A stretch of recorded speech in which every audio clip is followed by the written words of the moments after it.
Thank you అండి, thank you. అందరూ పెద్దల గురించి మాట్లాడారు, రామోజీరావు గురించి, ఈ యొక్క ప్రోడక్ట్ గురించి మాట్లాడారు. రామోజీరావు గారి గురించి క్లుప్తంగా చెప్పాలంటే, కృషి ఉంటే మనుషులు ఋషులు అవుతారు అనేది ఫస్ట్ స్టేజ్ అండి. రామోజీరావు గారు కృషితో ఋషి అయ్యి, లెజెండ్ అయ్యి, హౌస్ హోల్డ్ నేమ్ అయ్యి, ఇవాళ భారతదేశ సినిమాని, తెలుగు సినిమాని ప్రపంచ చరిత్ర పుటంలో పెట్టేసి మనందరికీ నవ్వుతూ వెళ్ళిపోయారండి. నిజంగా ఐ మిస్ హిమ్ అండి, మనస్ఫూర్తిగా చెప్తున్నాను. నా బండికి 4 చక్రాలు విజయనిర్మల గారు, కృష్ణ గారు, జంజాల గారు, రామోజీరావు గారు.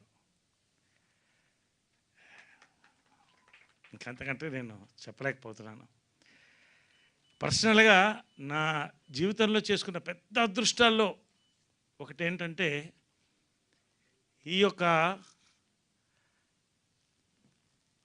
ఫిలిం డివిజన్ ఉషా కిరణ్ దగ్గర నుంచి శ్రీవారికి ప్రేమలేఖలో నేను హీరోగా స్టార్ట్ అవ్వడం నా అదృష్టం అండి. నిజంగా అటువంటి సినిమాలో నాకు అవకాశం రావడం,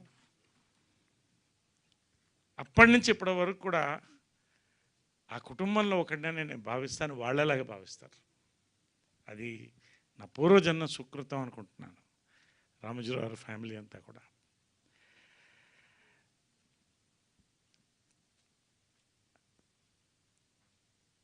నేను మర్చిపోలేదు ఏంటంటే, 300 సినిమాలు దగ్గర చేశాను.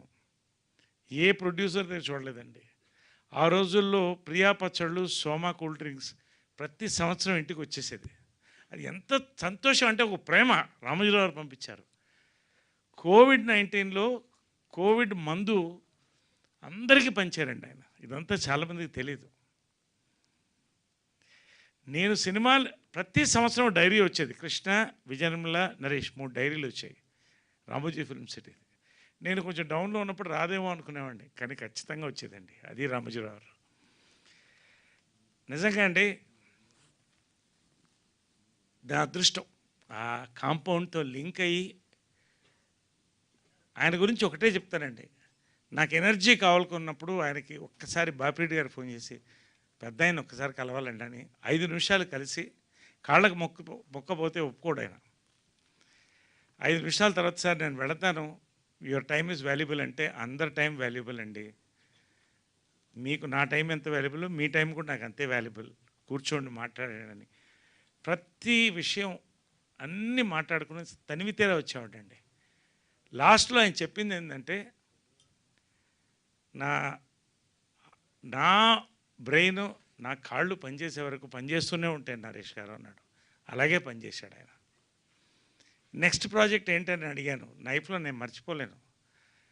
I'm building a memorial for myself అంటే, I don't want to say beyond that.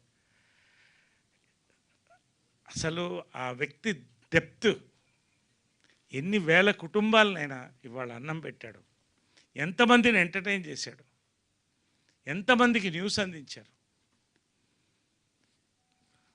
నా అదృష్టం అండి, ఇంకంతకంటే నేను చెప్పదలుచుకోలేదు. Thank you.